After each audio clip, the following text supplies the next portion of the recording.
Yes, I am broadcasting at a very unusual time. Why? Because I was so busy yesterday that I completely forgot to do my reading. So therefore, I'm doing it right now, and I want to do it in plenty of time so that when Reverend Lisa comes on at 9 o'clock, she'll be free to do so.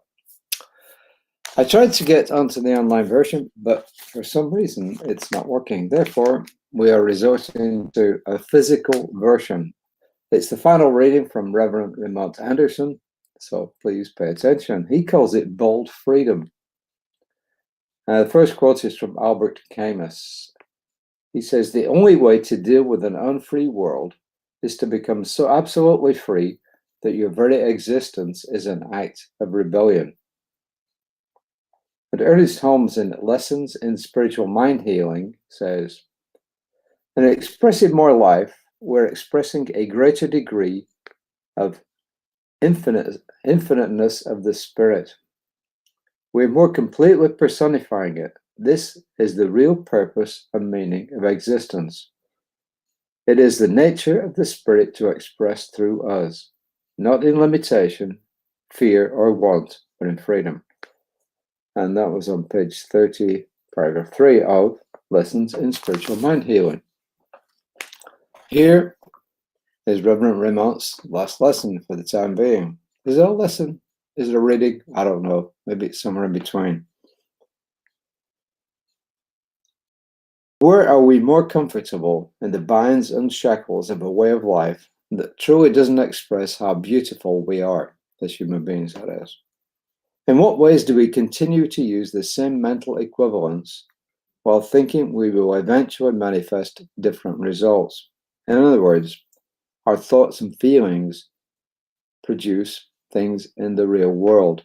And if we don't change them, then we keep getting the same results. How are we trapped in the carousel of life so that the collective consciousness spins as it will? In other words, we impact the human subconscious, the group human subconscious. And what will it take for us to choose to step off and be free from the monotony of consciousness that is rooted in fear, lack, and domination? You can see this all the time in the news and social media, and you can also see it in the way that people are becoming mentally distraught, and there is a lot of mental illness, and there are movements afoot now to actually help us correct that. He says, to live free, we must be free within our own hearts, our own minds, and our own souls. This level of freedom requires us to fully engage in practices, therapies, and processes that address each aspect of our lives: physical, emotional, intellectual, financial, relational, and spiritual. To proclaim how great life is because any one of us has the rights of freedom, while others suffer the injustices and indignities of a system that invalidates them, is not just an expression of privilege. He says it's cruelty. And he ends by quoting Reverend Dr. Martin Luther King Jr. He says, as Reverend Dr. Martin Luther King Jr. said, "It's all right to tell a man to lift himself up by his bootstraps. But it's a cruel jest to say to a bootless man that he ought to lift himself by his own bootstraps." So in other words, we need to look at the current situation and decide what we want to do about it. The idea of lifting somebody up by your own bootstraps means to look around and see what you've got by the way of your actions, your thoughts, what will actually help you, what's available to you to actually better yourself. But if somebody isn't able to access that, then we have to do something about it. In other words, there's a system that doesn't benefit everybody. There's a system that holds some people down all across the world. My wife was reading yesterday about how in North Korea, they're being punished for bringing anything in that's from the South. I mean, by way of ideas, music, anything like that. Really awful punishments. And that's really just the exact opposite to this. It isn't just not giving people freedom, it's ensuring that they don't have freedom. But in this country, and in lots of countries, not everybody has access to the ability, or has been given the ability to actually lift themselves up by their own bootstraps. That's what he's saying here. Is that the case? I don't know. So what do? We build a society that actually helps people to help themselves. And I think that when we start to do that, we'll end up with a much better society. How can we do it? Well, I think there's ways and means we can, and this is not going to be something that everybody agrees with. A good medical system. I don't know why my throat's a bit rough this morning. A good medical system that allows people to have access to good health care. A good educational system that allows people to have access to a good education and not to start charging people so much that they can't get in there. And I don't know how we go about it, but to find some way to reduce the cost of education in this country. I mean, there's got to be ways and means. Pay teachers properly, pay them well, but at the same time, try and balance that out with allowing everyone to have access to healthcare, to education at all levels.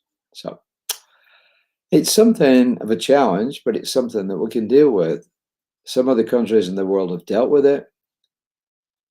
Maybe we can follow their example. Scandinavia, I think, will be one good example. Other countries in Western Europe. But it's food for thought. I've got to give it some thought as well myself. And I'm not saying that we all come up with answers right off the cuff. We don't. My voice is giving out, and Reverend Liz will be on in about a half an hour. That's another reminder, actually. His affirmation is, today I get into some, in quotes, good trouble by doing what I must to ensure freedom as a divine right is experienced by all, or as a right is experienced by all. So the food for thought is, what can we personally do to help people who are suffering, people who are lacking, have a better life? Well, I don't know exactly what the answers are right now, but I do know this, that I'm going to give it some thought and I'll see what I come up with. Take a deep breath.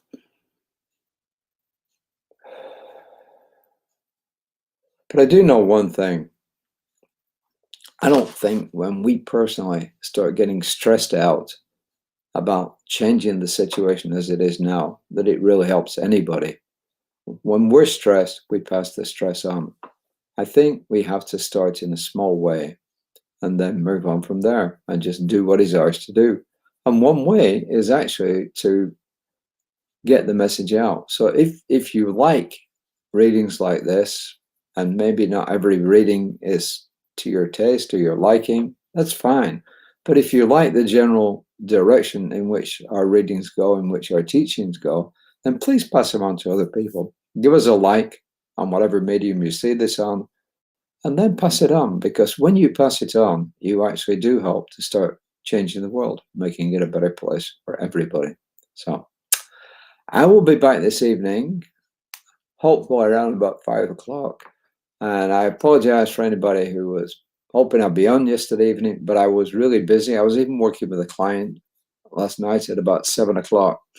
So it just completely went out of my head after all that. So I'll see you tonight. And remember, Reverend Liz will be on probably in about half an hour or so. And I'll just wish you the best. Have a great day. Today's Sunday for me. Whatever day it is for you, have a wonderful day. Take care of yourselves. Until next time, namaste.